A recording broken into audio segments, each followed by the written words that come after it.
Welcome to Open to Work Stories. My name is Ryan Smith and I am your host. And this podcast is dedicated to job seekers just like you who are out there looking for opportunities.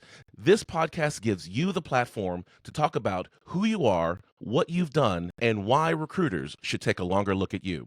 Today we have a wonderful guest and we're going to bring him on right away. His name is Colin Steele. Welcome to the show, Colin. Thank you for having me, Ryan. Really appreciate the opportunity. Yeah, absolutely. This is one of those things where I had a great time talking to you earlier this week, and I can't wait for you to share your story. So, without further ado, let's get into it. Let's give your pitch. All right, so I'm a marketing communications director. I focus on building brands through content, social media, and PR. I have 17 years of experience in B2B tech content, and before that, I was a local news journalist. Most recently, I was director of Marcom at a company called York IE, where I built the content and social media programs from the ground up. I mentioned my journalism background. That's kind of at the heart of everything that I do as a marketer. I think it's important because I know what questions to ask so I can get interesting answers and then present that information in a way that makes sense and resonates with my target audience. As an example of that, at my last job, I used to meet with the executive team individually on a monthly basis to help them develop their personal LinkedIn posts. I would ask them questions and just kind of have informal discussions and then help them write up what they wanted to say. And in that time, we increased their impressions by 11 times and engagements by 13 times. So that was just one example of how I use my journalism experience to help companies build their brands and help executives build their personal brands. I also have a strong understanding of organic marketing, particularly SEO and social media, based on the experiences that I had at TechTarget and Oracle. And I put those all together at my last job, relying on those to double organic traffic every year on our blog and our website overall, and also to increase our branded LinkedIn following from 2,000 to over 12,000 in the 3 years that I was there. In my next role, I'm looking for a job where I can help a company develop and distribute its message to its target audience so that they can drive awareness, and they can generate leads, and overall grow their business. I want to have a seat at the table in terms of strategy, but I also want to be able to get my hands dirty and do some of the tactical work as well. So if you think that you could use somebody like that on your team who has hands-on experience across all areas of Marcom, blogs, content, social media, PR, and more, we should talk because I'm open to work.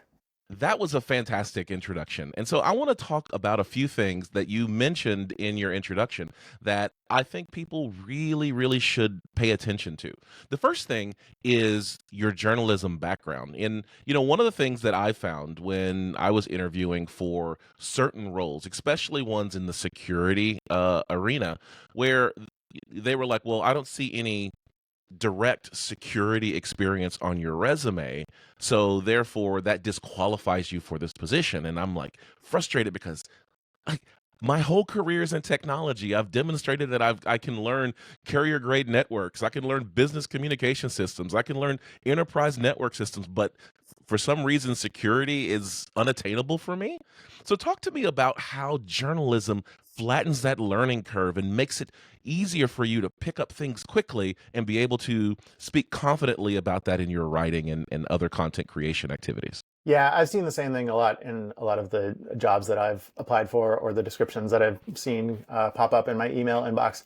A lot of companies think that what they do is extremely specialized and extremely unique. And if you haven't been working in that area for X number of years, you're not going to be able to pick it up and be a successful marketer. And I really just don't agree with that premise. And I think it's because of my I mean, maybe that applies to some people, but I think my journalism background makes it easier for me to pick those up and be a good marketer. The way I look at it is you already have subject matter experts on your team. You have that covered. What you need is somebody who can work with those subject matter experts and bring their expertise to the masses in a way that makes sense from a marketing perspective. You need that marketing expert. And I feel like my journalism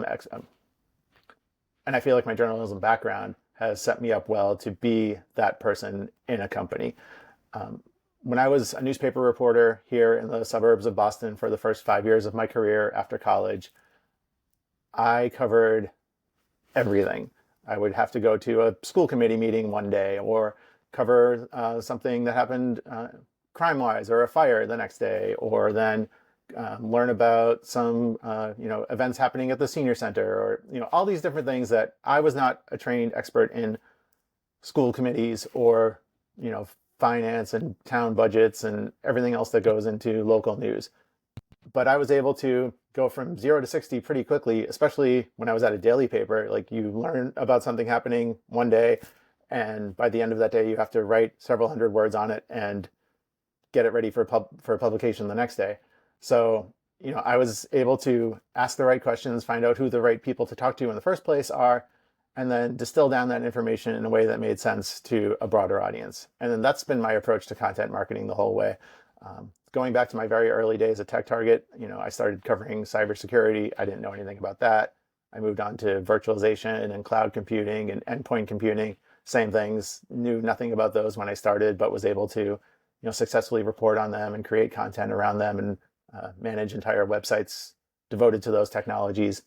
And that's been something I've carried through my career, from Oracle to York IE, and now into my next role. Yeah, and I really think that that's something that is a key part of what you bring to a role, is that journalism perspective, especially given the fact that you've written for a technology uh, publication, and so that means that you've already talked and covered a wide variety of topics across the gamut of technology, from telecom to security to networking.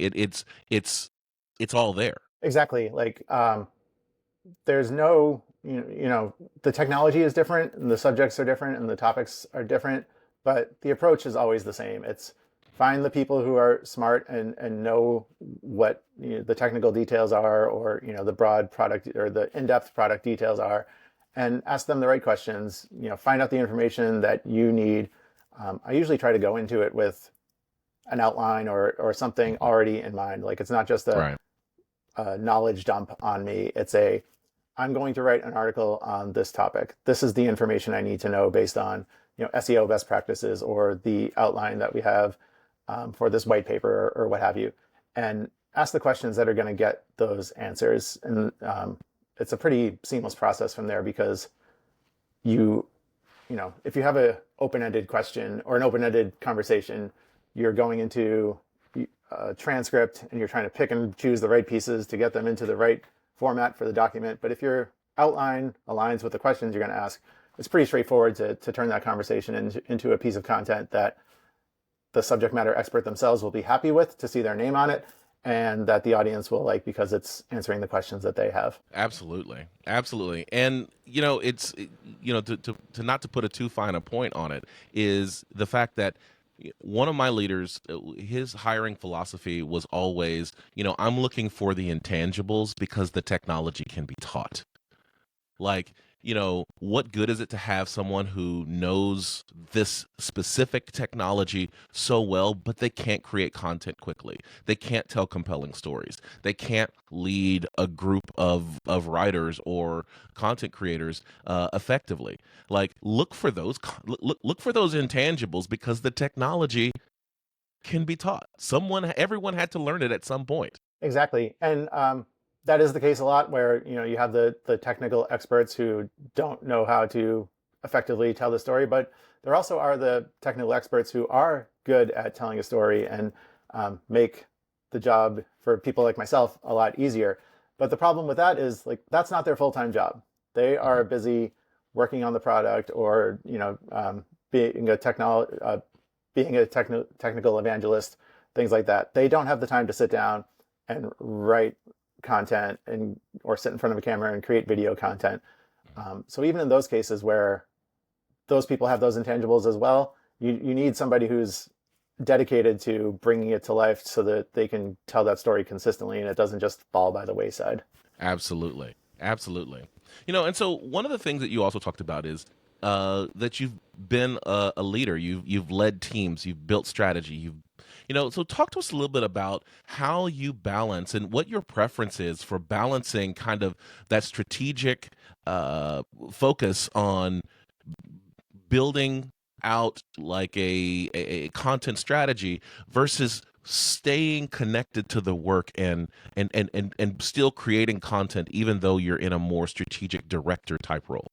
So I think it's very important to keep your hands dirty and do the work, no matter how far you advance in a leadership role, because eventually the way that that work is done is going to evolve and change. And if you're not directly involved in that, your strategy isn't going to make sense anymore. So they're really intertwined very closely. And I've always found that that's important for me. And I just think it makes your job more interesting when you can actually do some of the work. If you're just, sitting back in your ivory tower and directing things and pulling the strings, it's not as interesting. It's not, I mean, some people like that and are very focused on strategy, and that's great. But I have been in situations where that is supposed to be my job, and I've gone out of the way to find ways to continue to be involved. At Tech Target, during the latter half of my career, I was in a senior manager or director level position, managing a whole team of editors and writers across a large group of websites. And it would have been very easy for me to just be strategy and helping people with their content and poking in where needed to lend a hand and overseeing the overall operations. But that's not that solely is not exciting to me. I like to be involved. So we would create. We launched several e-zines that I was the editor in chief of, and I would be responsible for planning the content for that monthly and writing an article monthly and assigning content, doing things that I was doing at the very beginning of my career there, just because I wanted to still have my hands in that. And I think it's important that if you're like me and you have that desire, you have to get to a point where you make it a priority yourself, because the job is not going to make it a priority for you. Yeah, absolutely. And I think that there's also a benefit to your team, because of the fact that if your name is on things that are on the editorial board that's going to be created, then it's not just this person's telling me what to do and they don't know how hard it is to write and try to hit these deadlines, because you're also hitting those deadlines too. And so there's a motivating factor, there's an inspirational factor when your leader is also growing and evolving their own skill set alongside the rest of the team. That's a great point. And I honestly had never really thought of it that way, but it's easy to say we're all in this together. I've got your back. We're doing this. But when you're actually doing the work, you're showing people that that's the case, and you're experiencing the same problems and challenges that they're facing, and you're working to find solutions together. You're not, you don't have to be reactive so much. You don't have to wait for somebody to come to you and say, hey, this new process that the content strategy team set up for getting articles published is really onerous and it's slowing down my work. You'll find that out yourself at the same time as your team, because you're doing that. Yeah, and it makes it easier to advocate for them whenever you need to, be a change agent within the organization. Being able to say that it took me, and there was a company that I worked for where our content team wasn't happy with the publishing process on the web, and I was writing content and I was publishing on the web, and I'm like, this should take 30 minutes to publish and it's taking me 3 days because it's so onerous, just as you're describing it. And so my being in the foxhole with the team allowed me to advocate more strongly for the team when it came time to change. Yes, I've definitely been in meetings where a leader is trying to advocate for their employees, which is great, but you can tell that they don't fully grasp what they're advocating for, because they haven't done it themselves and they're just relying on what the people who work for them have told them. And like you said, it's a lot easier to do that when you've experienced it firsthand and you're going through the same things that your team is going through. I want to also talk to you about something that's very near and dear to my heart. For those people who are out there listening who know me, I've always said process, process, process, roles, and responsibility. When we were talking, you were talking about how that is something that is a core value of yours, a skill set that you bring that I think differentiates you from other people. So talk to us a little bit about developing process and roles and responsibilities within an organization and kind of building the guardrails that allows that swamp to become that river that flows. So I think this goes back to my first couple roles at TechTarget when I first became a site editor, and I was responsible for managing a calendar and assigning content and having a consistent flow of new content published on the website. The site that I took over for, the editor did not have any like real formal processes in place. They didn't even have an editorial calendar. It was just every quarter I'm assigning this content, and as it comes in, I will edit it and publish it. And sometimes there will be 4 pieces in a week, and a lot of times there will be 0. And we had a weekly newsletter to publish, and it was just like, very hectic to try to get a consistent cadence down. So I immediately started calendaring and giving specific due dates to our freelancers and our in-house writers and saying, we're running this on this date, so we need it this far in advance, and all that stuff. And it just makes it so much easier. Like, there's so many other things going on in your world as a content producer and a content marketer. You need to make things as easy for yourself as possible. And having that calendar and that structure and those due dates just makes it a more consistent process and a more streamlined process. Even if you're the only person on that team. Like, when I started that role that I was just talking about, I didn't have an assistant editor. I was the only person running that site. Like, in theory, it would have been pretty easy for me to just throw everything into the wind and see what comes back and deal with it. But I knew that eventually the site was going to grow. We were going to have other editors on the team. Everybody needed to know what everybody else was doing and what was expected and what our publishing cadence was. And those systems made that easier. And that's just something that I've carried with me through my career at TechTarget as my team did grow, and we all had multiple sites and dozens of freelancers and over a dozen in-house writers. At my last job, kind of the same thing. I was mostly the only marketer on the team for the first year or so that I was there, and then we slowly grew.